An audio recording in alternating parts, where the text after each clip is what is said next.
혹시 여러분들 가운데 사람을 선택하고 사람을 새롭게 세울 때 어떤 사람을 세우고 싶습니까? 신뢰받고 또 존경받고 사람이 선하고 그 기질 자체가 착한 사람을 세우게 됩니다. 그러나 야곱은 기질 자체가 착한 사람이 아니었습니다. 성품 자체가 좋았던 사람이 아니었습니다. 왜 근데 하나님께서는 야곱을 택하셨을까? 우리는 좀 고민을 해보며 하나님의 사랑이 무엇인지, 왜 하나님께서 죄 많은 이 세상 사람들을 위해서 독생성자 예수 그리스도를 보내줬을까? 좋은 사람, 선량한 사람을 위해서가 아니라 죄 지은 사람들, 죽어 마땅한 사람들을 위해서 독생성자 예수 그리스도를 내주시고 말았습니다. 사랑받을 수 없는 사람들을 오래 참으시는 하나님의 사랑을 보여주고 있습니다.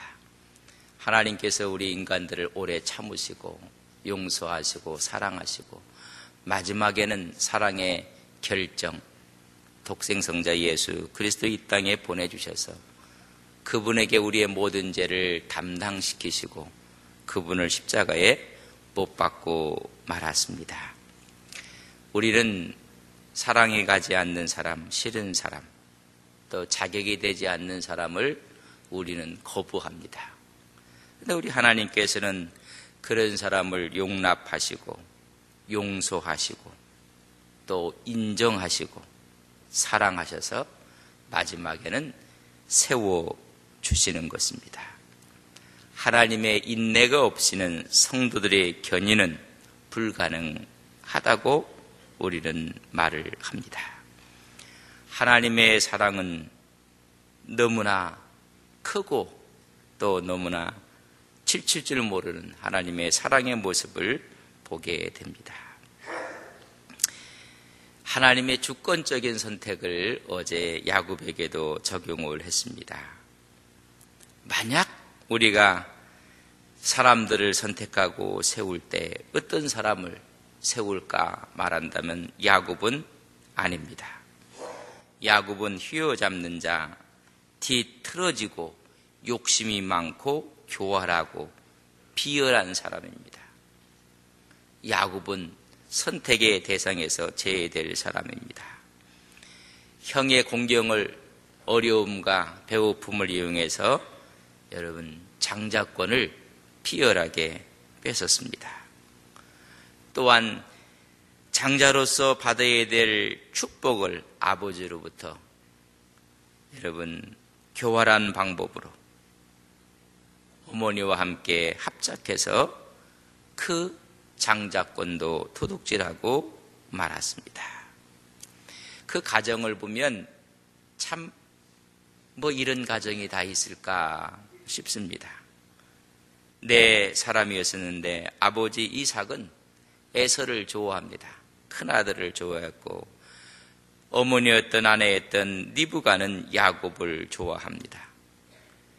이 이삭이 에서를 좋아하는 이유가 성경은 이렇게 기록해 놓고 있습니다. 25장 28절에 보면 이삭은 사냥한 고기를 좋아하므로, 에서가 사냥한 고기를 좋아하므로 무조건적으로 에서를 좋아했습니다. 다시 말하면 자기 중심적인 사랑이었습니다. 자기 욕심에만 관심을 갖고 있던 사랑이었습니다.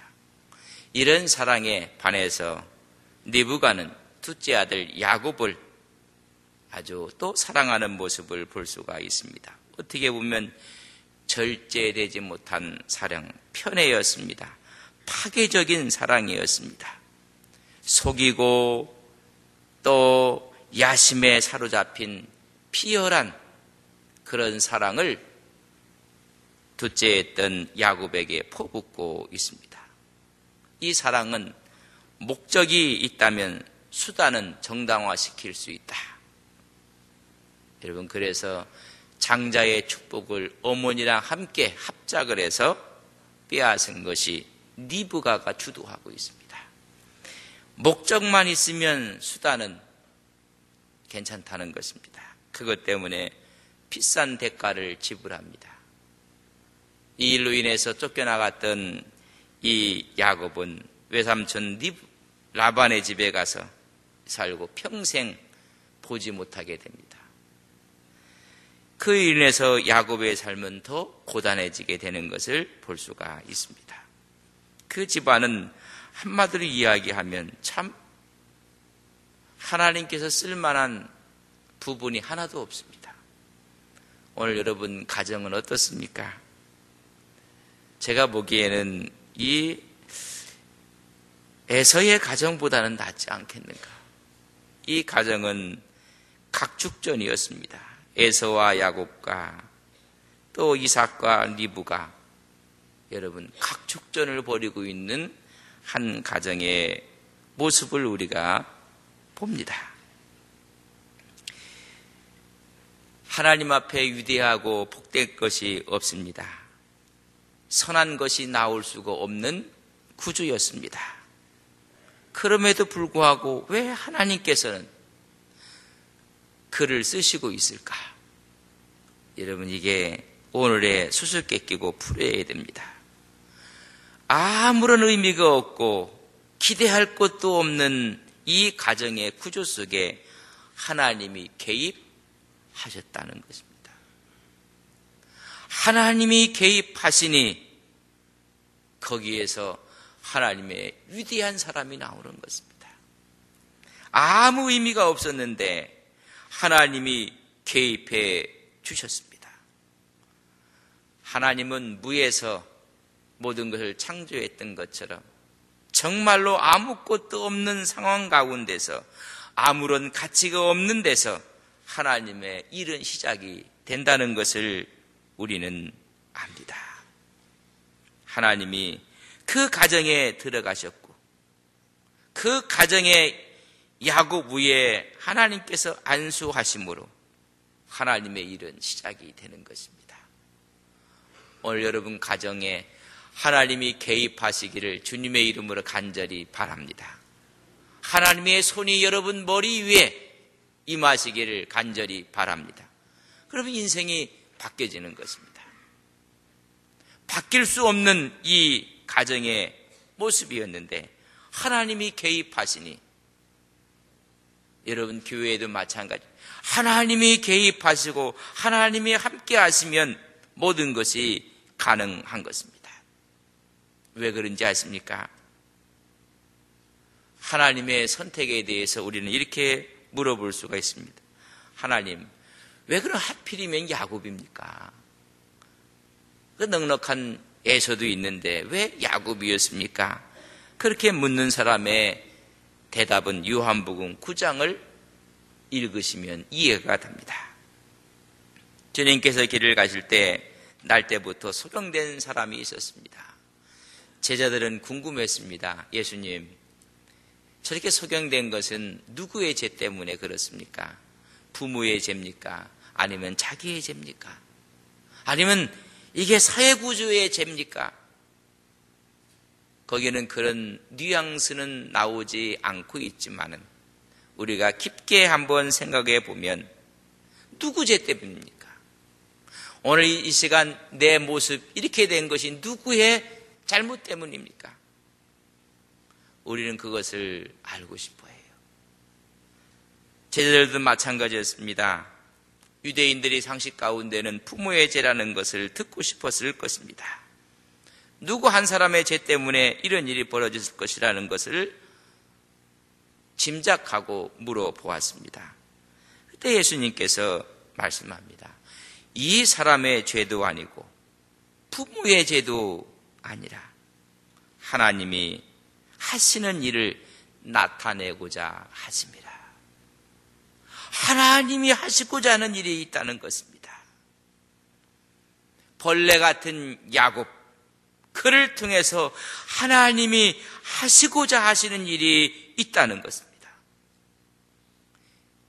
여러분, 우리는 하나님이 하시고자 하는 일에 내 자신을 부인하고 내려놓을 때 하나님은 그때부터 우리를 통해서 역사하시는 것입니다. 지렁이 같은 야곱을 택해서 하나님의 왕자 같은 모습으로 변화시키는 과정을 우리에게 말씀해 주고 있습니다. 만약 하나님은 똑똑한 사람, 잘난 사람, 선한 사람, 갖추어져 있는 사람만 선택해서 쓰셨다면 우리 모두는 실격입니다. 우리 모두에게는 소망이 없습니다. 우리 주님께서 야곱 같은 사람을 택하시는 것입니다. 바울은 고린도전서 1장 26절에서부터 말합니다. 천한 자들, 약한 자들, 힘없는 자들, 이런 자들을 택해서 오히려 강한 자들을 부끄럽게 하는 것이 주님의 뜻인 것을 바울의 입을 통해서 말씀해 주고 있습니다. 모자라는 사람들, 문제 있는 사람들, 야곱 같은 사람들을 하나님은 선택해서 거기에 하나님이 개입하셔서 그런 모든 것들을 내려놓을 때 하나님은 쓰시는 것입니다. 여러분, 우리가 하나님 앞에 감사하는 마음으로 나가며 하나님의 인도하심 앞에 순종하고 오늘 우리가 십자가의 길이라는 것은 야곱적인 기질을 내려놓는 것입니다. 그걸 거부하는 것입니다. 그때 하나님께서는 쓰시는 것입니다. 사람의 기질을 하나님은 철저히 아시고 계십니다. 그런 기질을 하나님 앞에 내어놓는다면 하나님은 하나님의 방법으로 그 기질을 바꾸셔서 주의 영광을 위해 쓰시는 것을 믿습니다. 난 기질이 나쁘고 좋은 게 없어요. 아무리 좋은 기질과 성향을 갖고 있어도 그것이 하나님 앞에 들려지지 아니하면 여러분 의미가 없습니다. 하나님 앞에 들려져서 하나님 손에 맡긴다면 하나님께서 그를 빚으셔서 하나님의 사람으로 만드시는 것입니다. 야곱의 비열함, 이중성인 성격들, 야심들을 내려놓을 때 그런 세상적인 열망이 영적인 열망으로 바꾸게 하시는 분은 하나님이신 것을 믿습니다. 하나님은 그런 열망을 보고 애서가 아니라 야곱을 택한 것입니다. 우리 하나님은 우리 가운데 나쁜 것을 보시고 택하는 것이 아니라 수많은 나쁜 것 가운데 그 중에 있는 좋은 것을 보시고 택하시고 그것을 개발하고 그것을 발전시키는 하나님인 것을 믿습니다. 여러분 자녀들도요, 그 중에 한두 가지는 좋은 점들이 다 있어요. 하나님은 그걸 찾아내셔서 그걸 성숙시키고 성장시킨다는 것을 우리는 믿습니다. 이것이 하나님의 사랑의 여러분 추적입니다. 한때 추노라는 드라마를 했습니다.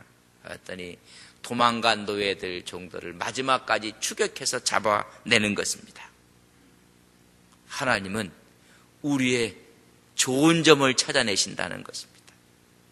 거기서는 나쁜 도망간 사람을 찾는 것이 아니라 우리 속에 뭐가 좋은 것이 없을까? 그 열망이 없을까? 그 열망을 찾아서 좋은 것으로 하나님께서 만들기 위해서 찾아내신다는 것입니다. 아버지의 축복을 다 받고 나서 도망가는 야곱. 근데 그 야곱까지도 추적해서 베델에서 그를 만나 주십니다. 도둑놈이었습니다. 그러나 하나님은 그를 추적하고 있습니다. 그때 그는 사닥다리의 경험을 하고 오르락내리락 하는 선사의 모습을 바라보고 여기가 하나님이 계시다는 사실을 기억하고 하나님 앞에 약속을 합니다.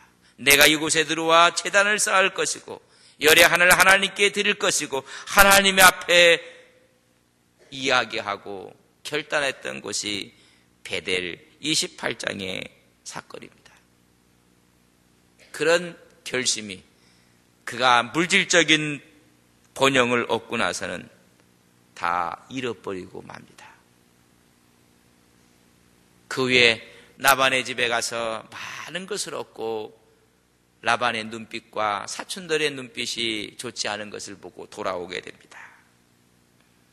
돌아오는 그 처량한 모습도 하나님이 추적하고 약복강경에서 만나 주십니다. 그때 경험이 분이엘입니다. 하나님의 얼굴을 목도하게 됩니다. 32장의 말씀입니다. 속고 속임의 대가였던 이 야곱은 외삼촌의 집에 가서 더 큰 대가를 만나서 자기가 속습니다. 자기가 거짓과 속임을 당하고만. 하나님이 하시는 방법은요, 자기보다 더 한 단계 높은 사람을 통해서 하나님께서 자기 자신을 보게 만듭니다. 자기 자신이 잘못된 것을 깨닫게 만드는 것입니다. 그 만든 가운데서도 하나님께서 그에게 복을 주십니다. 그때 하나님께서 이 리브에게 하는 이야기가 한 가지 있습니다. 31장 7절, 24절, 29절에 보면 라반에게 하는 말이 절대 그 생명은 해하지 못하게 만듭니다. 하나님께서 마지막까지 추적하시고 마지막까지 붙잡아 주십니다. 여러분, 아주 호된 훈련을 받게 됩니다. 야곱은 그것을 다 견디며 참아내고 거기서 하나님이 도우심을 받게 됩니다. 그래서 많은 것을 얻고 20년 만에 되돌아오게 되는 것을 우리는 봅니다. 돌아올 때 그 사건이 푸니엘 사건입니다. 약복강에서 그가 기도를 합니다. 기도하기 전에 배운 것이, 몸에 익힌 것이 아직 빠져나가지 않았어요. 그래서 기교를 부립니다. 400명의 군사를 데리고 형이 지금 맞이하러 나온다는 소식을 듣고 나서 기교를 부리기를, 형의 마음을 달래기 위해서 여러분 선물을 보냅니다. 야곱은 야곱일 수밖에 없습니다. 기교를 부리고 그래도 마음이 편치 아니하니 이제는 어쩔 수 없이 홀로 하나님 앞에 서서 기도를 합니다. 여러분, 인간의 기교를 부리고 수단 방법을 다 사용해도 마음이 편하지 않습니다. 많은 분들이 신앙생활하면서 기교를 부립니다. 그러나 마지막은 하나님 앞에 엎드리셔야 됩니다. 우리의 모든 기교가 통할 때는 하나님이 크게 역사하지 않는다는 것을 아셔야 됩니다. 기교를 부리고 그는 32장 이하에 보면 홀로 남아 하나님과 씨름했다고 했습니다. 결정의 밤이었습니다. 야곱 자체는 휘어잡는다는 뜻을 갖고 있습니다. 원래 씨름꾼입니다. 뭐 하나 붙잡으면 놓지 않는 사람입니다. 씨름을 하는데 그 상대가 환도뼈를 유골시키고 말았습니다. 그런 이쯤 하면 포기해야 되는데 포기하지 않습니다. 항복하지 않습니다. 천사와 씨름할 때 그가 이야기합니다. 당신이 나를 축복하지 아니하면 나는 놓을 수가 없다. 이제까지 수많은 축복을 다 가로챘는데 알고 봤더니 아무 의미가 없는다는 것입니다. 그가 얻은 물질도 그가 갖고 있는 모든 것이 다 의미가 없음을 그때 깨닫게 되고 복을 달라고 합니다.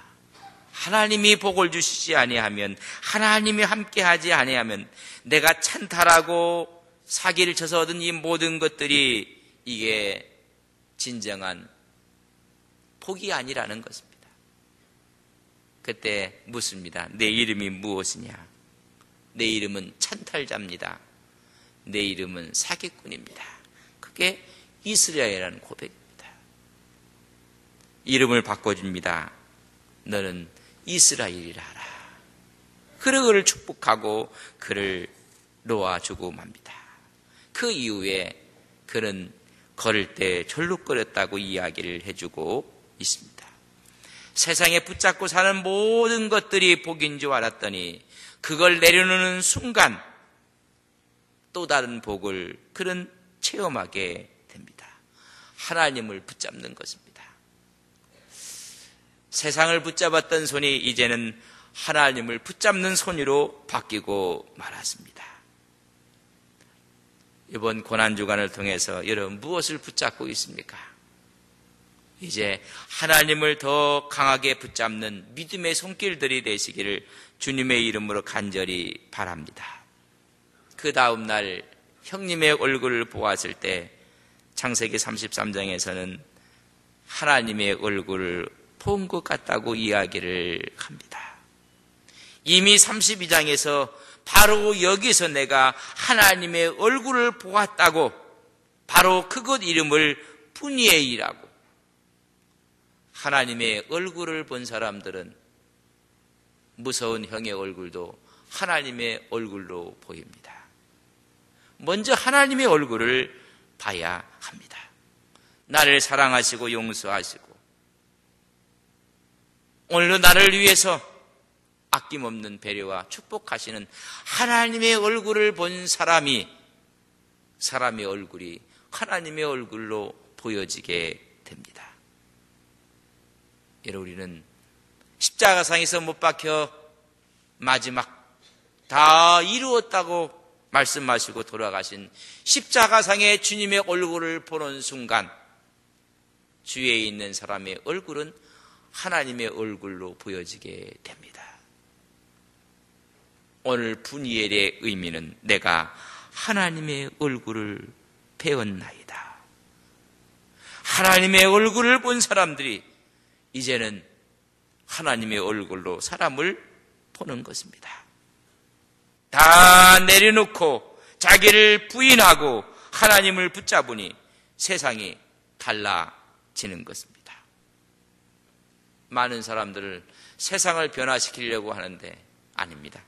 자기가 변하면 세상이 변해지는 것입니다. 그랬던 이 야곱이 아직도 다 빠져나가지 않았어요. 여러분, 예수 믿는다고 하루아침에 그 속성이 다 빠져나가는 건 아니에요. 하나님의 얼굴도 보기도 하고 옆에 있는 사람들이 하나님의 얼굴처럼 보여지기도 하면 다 끝난 줄 알았더니 34장에 들어가 보면 아직도 남아있는 것이 있습니다. 그의 타고난 의심, 술책이 아직도 찌꺼기처럼 내려놓지 않는 것이 있었습니다. 다시 한번 형을 속입니다.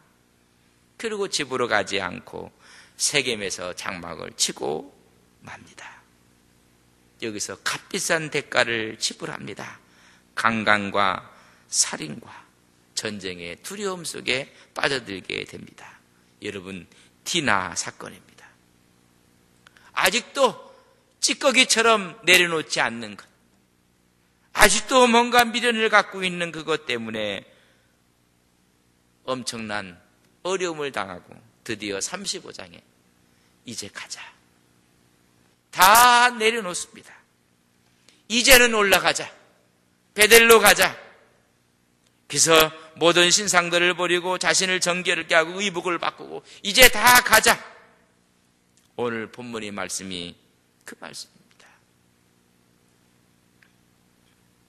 30년 만에 이제 제자리로 갑니다.